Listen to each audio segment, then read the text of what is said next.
You're probably having some serious withdrawal symptoms after binging through all of the Queen's Gambit, but don't worry, we have something to tide you over. Despite being a mini-series about chess, the Queen's Gambit has been a fast-paced, exciting, and glossy success on Netflix. Sorry for all the major shade I just threw at chess fans there. But unfortunately for fans of the show, it is just a limited series, meaning that's the lot. Thankfully though, we've been doing some digging, and like a chess master, we have noticed some hidden details, moves, facts, and general pieces of information you might have missed. In this video, we will take a look at 25 or so, we're kinda loose with the numbers, things you might have missed in the Queen's Gambit. Spoiler warning, we will be discussing the full season of Queen's Gambit, so unless you don't want us to checkmate your spoiler-free life, we suggest you come back to this video another time. I may have just played the best chess player of my life.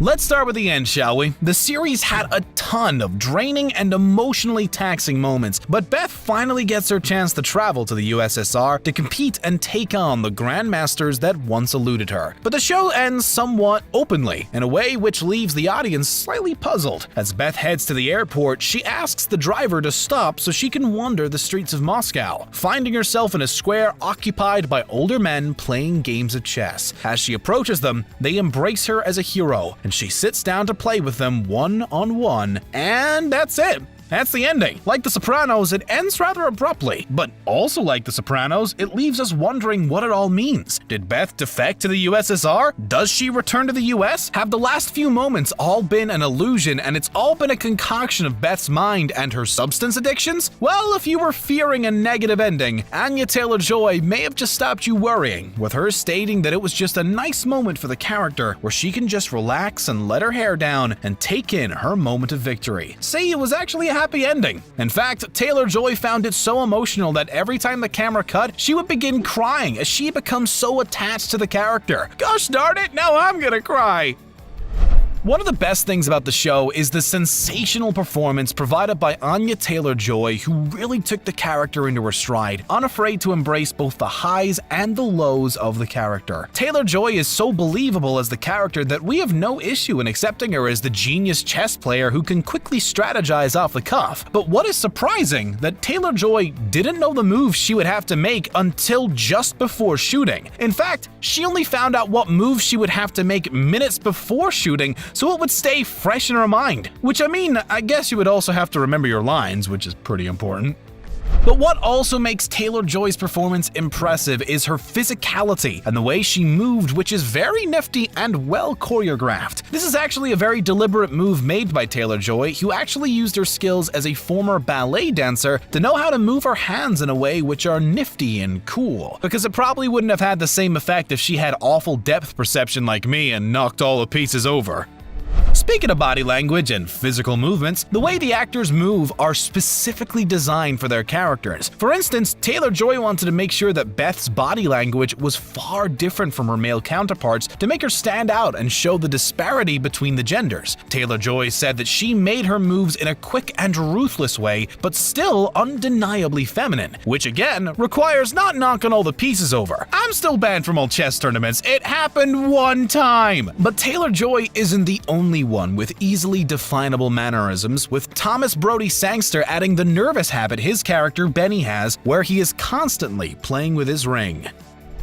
As we said before, what makes the show so special is that we have no problem finding the characters believable. But it turns out that Taylor-Joy knew almost nothing about chess before the show and had to learn as production went on. But she believes it worked in her favor, as it allowed her to be invited into a secret world, and that it was exciting having to learn all these moves so quickly, and that she was proud about how her brain picked up the moves, or at least tricked her into knowing all the moves. She may have been an amateur at the start, but I don't think I would take her on in a game anytime soon. She wasn't alone in having a limited chess knowledge though, with Brody Sangster and Harry Melling both having very little knowledge of the game. Luckily for the actors, they had some very highly trained and skilled coaches to teach them the ways of the game. And when I say highly trained and skilled, I mean highly trained and skilled, with their teachers being Russian chess master Garry Kasparov and notorious American chess teacher Bruce Pandolfini. In fact, they didn't just teach the actors, but choreographed every move we see in the show.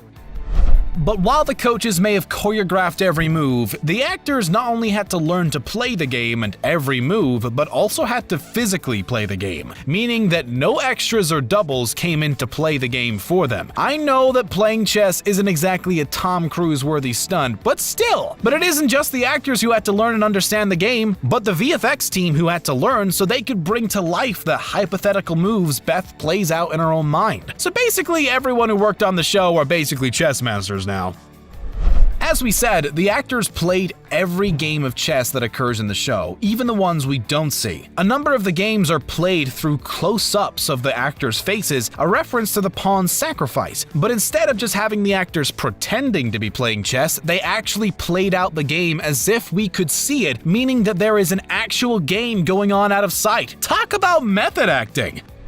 As you probably guessed, with both Kasparov and Pandolfini being involved with the show, the games we see are hyper-realistic. But not only are the games themselves and the strategy behind them realistic, but the setup itself. A number of shows and movies play fast and loose with the setup of the game, a criticism that chess masters usually find. But the masters behind the camera setup and positions are often extremely realistic. If you're thinking, though, that the locations of chess tournaments can't really be that dingy and depressing, you would be wrong. Chess expert Dylan Loeb McLean wrote in the New York Times that he can attest to the fact that tournaments in the era were often played in dingy and odd locations, and despite the grandeur of the tournament, the equipment was often cheap and second-rate along with the furniture, with McLean saying that the atmosphere and setting in the show is painfully accurate, which is yay production team, and sorry all chess fans out there. He also went further to commend the show on the way they captured the high tension and drama of real-life chess tournaments, as well as the obsessive qualities some of the competitors have. But also, the games we see take place were actually based on games that happened in real life. For example, the match in which Beth defeats Harry for the Kentucky State title was from a game in Latvia in 1955. One thing Loeb McLean did have problems with, though, was the fact that the speed in which the game is played, with it being much faster than what an actual competition would be like. In real life, the competitors have 2 hours to make 40 moves, while players in the show take mere seconds to make their move, much faster than actual real-life players. That is probably done for the purpose of television, as I don't think people would have time to sit around for 2 hours waiting for players to make their moves. It's been 5 hours. Another thing McLean took issue with is the fact that players talk to one another during the match, which is apparently a big no-no in the world of chess, not only being bad sportsmanship but strictly against the rules. Garry Kasparov had a major influence with his work behind the camera, but he was also offered the chance to play a part in front of it, with the show's creator Scott Frank initially asking him to play the part of Borgov. Kasparov ultimately turned down the role, opting instead to stick with a position behind the scenes. For a show that pays so much attention to detail and to make sure things are as accurate as possible, you might be surprised to learn there is a mathematical mistake in the show. But it doesn't surprise you to learn it was done on purpose. The mistake in question is the teacher's math mistake 5 times 3 equals 18, which causes the teacher to look for an eraser, which is of course located in the basement where chess is played. One of the constant themes that runs throughout the show is Beth's constant struggles with substance abuse. This stems from her early age at the orphanage, where she is given a diet of different substances to take, one of which is the green drug, Zanzolum, a tranquilizer given to the children in order to make them easier to manage and consequently breaking a lot of modern-day laws. But if you have never heard of the pill before, there is no reason to be embarrassed, because it actually doesn't exist. While it is based on real-life pills, it only exists in the world of Queen's Gambit. You might be wondering if the story of the Queen's Gambit is based on true events, and to tell you the truth, it is and it isn't. It's because it does make reference to real games and people who actually existed, but the primary source is actually a novel of the same name by Walter Tevis, who wrote The Hustler and The Color of Money. The novel was so popular and such a success that the Netflix series is not the first attempt at bringing this story to the screen. In fact, one of the closest times the novel made it to screen was back in the 2000s, when the late Heath Ledger was attached to make his directorial debut with the adaptation. Ledger was such a big fan of the book that he was apparently very excited, with him feeling related to the character of Beth. The adaptation was so far down the pipeline to become a movie that Inception and Umbrella Academy Ellen Page was signed on to play the role of Beth. Sadly though, Ledger passed away in 2008 and never had the chance to turn his passion project into reality. The novel is so good and such a draw that it was the book alone that convinced Anya Taylor-Joy to sign on to the project. Apparently, the creators approached Taylor-Joy before they had a script and gave her a copy of the novel instead to discuss their plans. Taylor-Joy was so taken by the character and by the story that she immediately agreed before seeing the script and used the book as her main reference.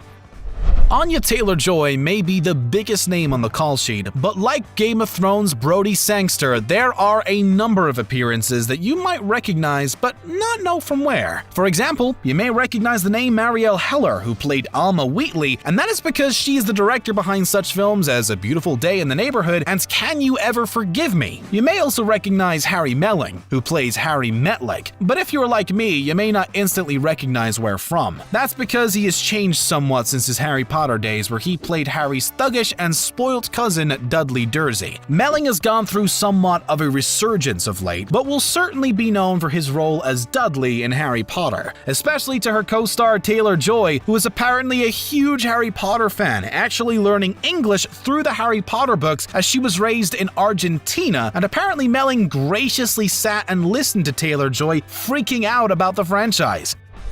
Back to the hyper-reality of the show. You were probably wondering about the book Modern Chess Openings that Mr. Scheibel gives Beth, and if it is indeed a real book. Okay, let's face it, you probably weren't wondering that. Sorry again, chess fans. But if you were in the minority who were wondering, it is indeed a real book. Modern Chess Openings, or MCO as it is colloquially known in the chess world, was written by Richard Cluin Griffith and John Herbert White and published in 1911, with 15 editions since published, and is seen as the first scientific...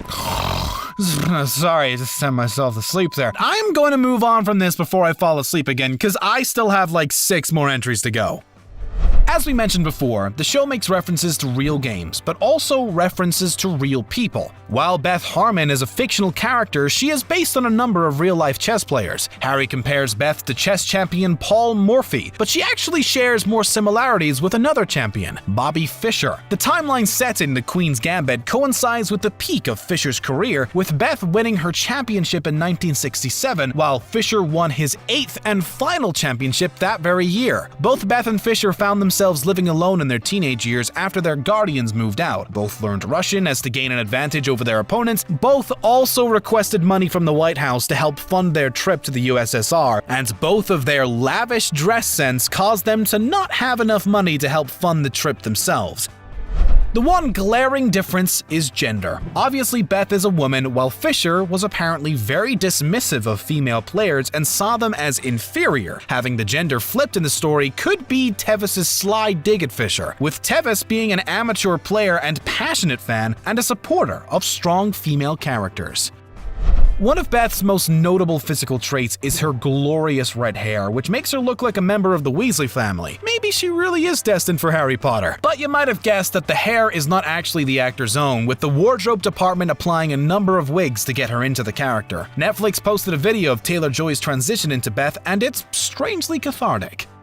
But it's not just the wigs that the wardrobe department get props for. Yeah, now that's a pun. They also get an applause for the use of costume, which if you look closely, has a similar theme throughout. That's because a number of the outfits she wears have lines on them. And you know what also has lines on it? A baseball diamond. And you know what else has lines on it? A football field. And you know what else has lines on it? A chessboard. And I'm gonna assume it's the latter that the wardrobe was paying reference to.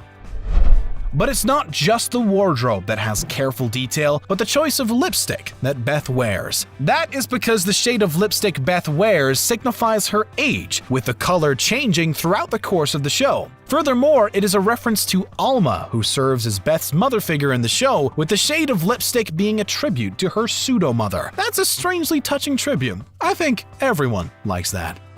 And finally, the show may be mostly set in the US as well as ending up in the USSR, now just Russia, but the bulk of filming is actually shot in neither. In fact, the show is actually predominantly filmed in the capital of Germany, Berlin. Exactly. What did you make of this video? Are you a fan of the show? Did you catch all of these? Any we missed? Let us know in the comments below and make sure to subscribe to the channel today for all this and more.